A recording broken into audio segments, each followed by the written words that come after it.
भारत सरकार ने देश के करोड़ों किसानों की आजीविका को सुरक्षित कर उनके जीवन को खुशहाल बनाने के लिए सुरक्षा कवच के रूप में प्रधानमंत्री फसल बीमा योजना का उपहार दिया।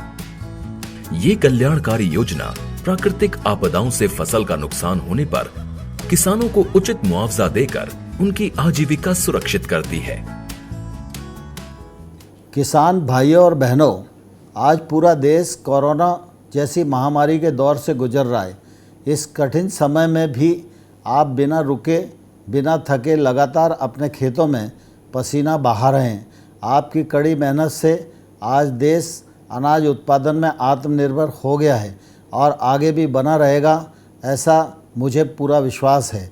किसान भाइयों और बहनों, भारत सरकार ने किसानों के व्यापक हित को ध्यान में रखते हुए एवं प्राकृतिक आपदाओं से फसल की क्षतिपूर्ति हेतु वर्ष 2016 से महत्वाकांक्षी प्रधानमंत्री फसल बीमा योजना आरंभ की थी।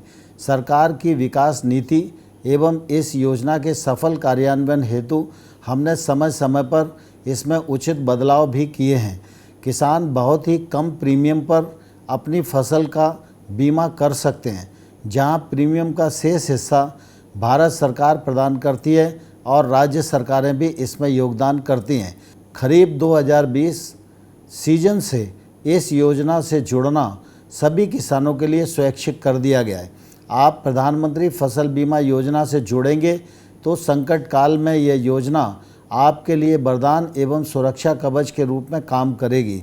भाइयों और बहनों, लॉकडाउन के दौरान इस योजना के अंतर्गत लगभग 8,090 करोड़ रुपयों से अधिक के दावों का भुगतान कर दिया गया है।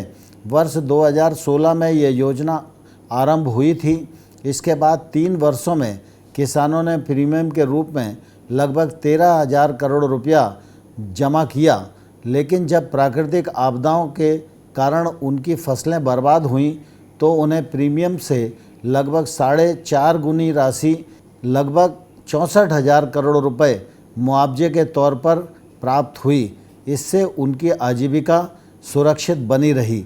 किसान भाइयों और बहनों, यदि ऋणी किसान बीमा योजना का लाभ उठाना नहीं चाहता तो उसे कट ऑफ तारीख से कम 7 दिन पहले संबंधित बैंक शाखा जिससे उसने फसली ऋण लिया है में अपना आवेदन दाखिल कर देना चाहिए। भारत सरकार ने यह कदम कई कृषक समूहों की मांग और उनकी सलाह पर उठाया है, क्योंकि हम सबका साथ, सबका विकास और सबका विश्वास की नीति पर चलते हैं।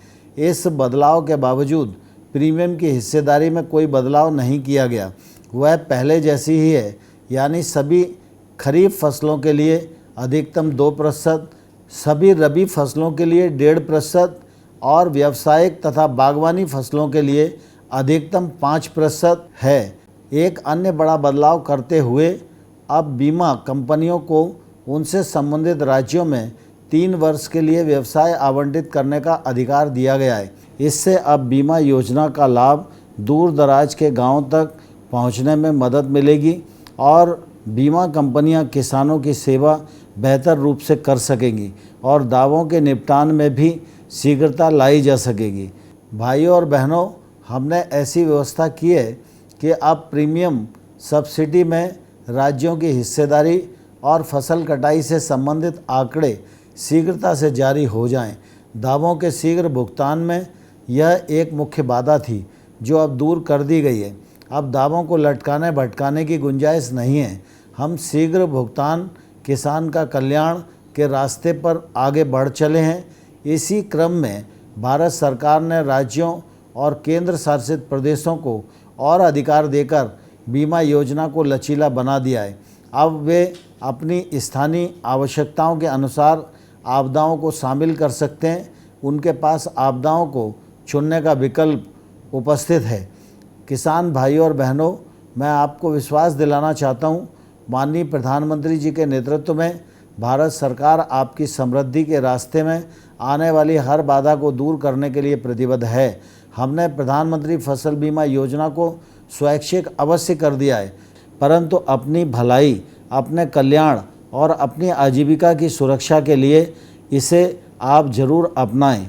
इस योजना में पंजीकरण के लिए ऋणी किसान सेवारत बैंक शाखा में जा सकते हैं, जहां से उन्होंने केसीसी कृषि ऋण लिया है।